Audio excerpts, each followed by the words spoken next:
house hack. It's too expensive where I live. How can I get into real estate investing? Everybody says a house hack. What can I do? Have you ever thought about out-of-state investing for real estate? Is it possible? How do I do that? What happens if you can't afford to buy a house where you live and you can't move? Is there a way out? Can I still own a property and just rent where I live? Is it possible? What should I do? If you were going to invest out of state, where would you start and where would you go? How would you choose? How would you decide? How would you find people? What would you do? Is out-of-state investing worth it? Is it riskier? Is it scarier? Is it easier to get ripped off? Yeah. But is it worth it? Maybe. So this is my channel, and I would love for you to subscribe. So just hit that subscribe button right now, and you would make my day. And then hit that like button, and you would maybe get this shared with another person by YouTube. Who knows? Algorithm, hit it. I'm the late fire starter, and I use real estate investing, cash flowing properties, and dividend investing to basically get to my financial independence and retire early. But I started late, and so I can't just keep going compounding interest to $2 million. I can't do that. It's not going to work. But I found a way to make it work. And a key to that was out-of-state real estate investing. Why? Because I can't afford to buy where I live. I live in LA, and a lot of people say the way to do it is to house hack. Well, to house hack, you need to afford the place in the first place. You need to be able to get a loan for that place. With my income, my debt to income ratio, and my liquid cash for a down payment, I cannot qualify for a $600,000 property.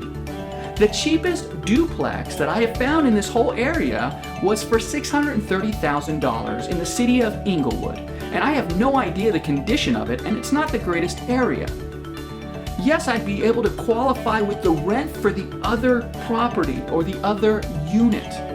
But let's say I rented that out for $2,500. I would take 75% of that, and then maybe I would get to qualify for that $630, but is that really someplace I'd want to live? And I would need a substantial down payment even to get to the 3.5%, right? 3.5% of $630,000? It's kind of a lot of money. There is another duplex. The second cheapest one I found is near where I live now, so I know I'd be okay living here. That was $675,000. So you begin to see that house hacking, yeah, it's a great idea, but if I can't afford to buy the place, if I can't qualify for the loan, what can I do? That's when I decided to start investing out of state. Generally, what I was looking for was cash flow. I didn't care so much about appreciation because I don't plan on ever selling these houses. If my property appreciates by $1 million, but I don't sell it, who cares? Yes, I can get some of that equity through a refinance loan, a cash out refinance loan, or a home equity line of credit. There's things you can do, but it's not actual earnings that I'm living off of. I want cash flow to retire with. I want cash flow to be financial independent. I want to be able to collect the rent and live off of it and never worry about selling the house. I don't want to live by selling off assets. I want to live off of those assets.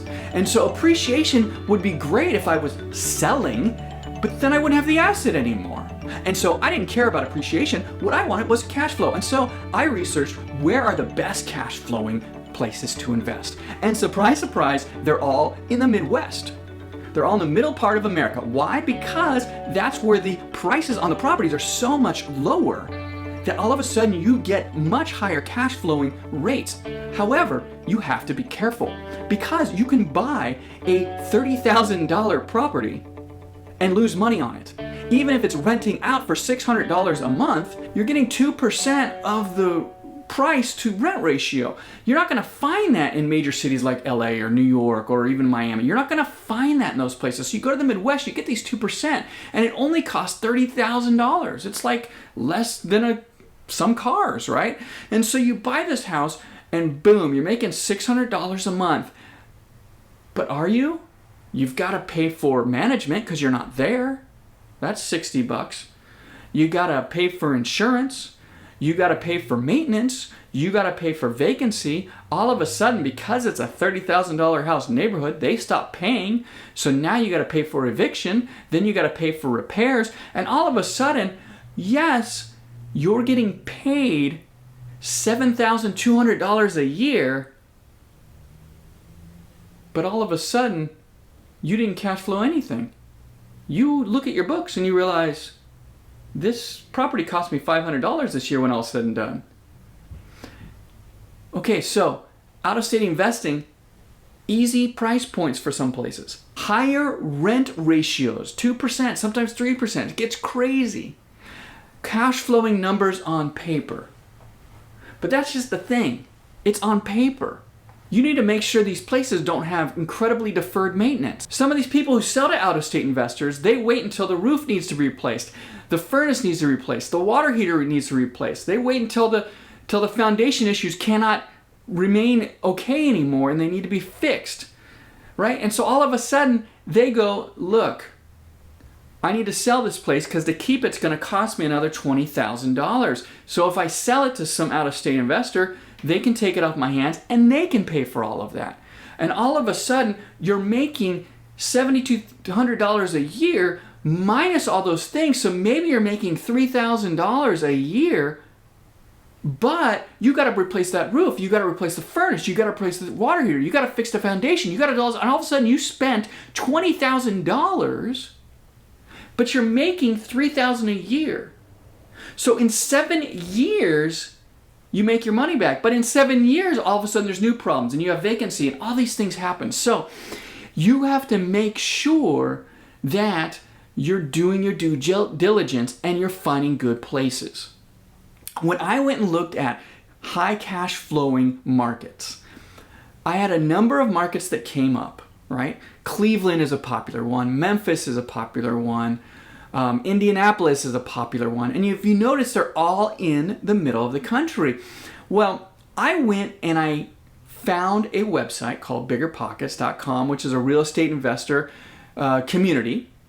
And I just started doing a bunch of research on these different markets. I reached out to people in Cleveland, in Akron, in Columbus, in Cincinnati. I reached out to people in Memphis. I reached out to people in Birmingham. I reached out to people in Indianapolis. I reached out to people in Baltimore. I reached out to a lot of people. I did a lot of research. For some reason, it was easiest for me to make connections in Cleveland more than anywhere else. I was able to build some relationships. I was able to find more information. I was able to see people who had done work to give neighborhood breakdowns of the Cleveland area. There was a lot more conversation, a lot of other out-of-state investors in Cleveland, and so there was a lot for me to work with. And that's why I decided to go with Cleveland. Once I chose Cleveland, I was deciding which part of Cleveland. Cleveland is split, and there's east and west.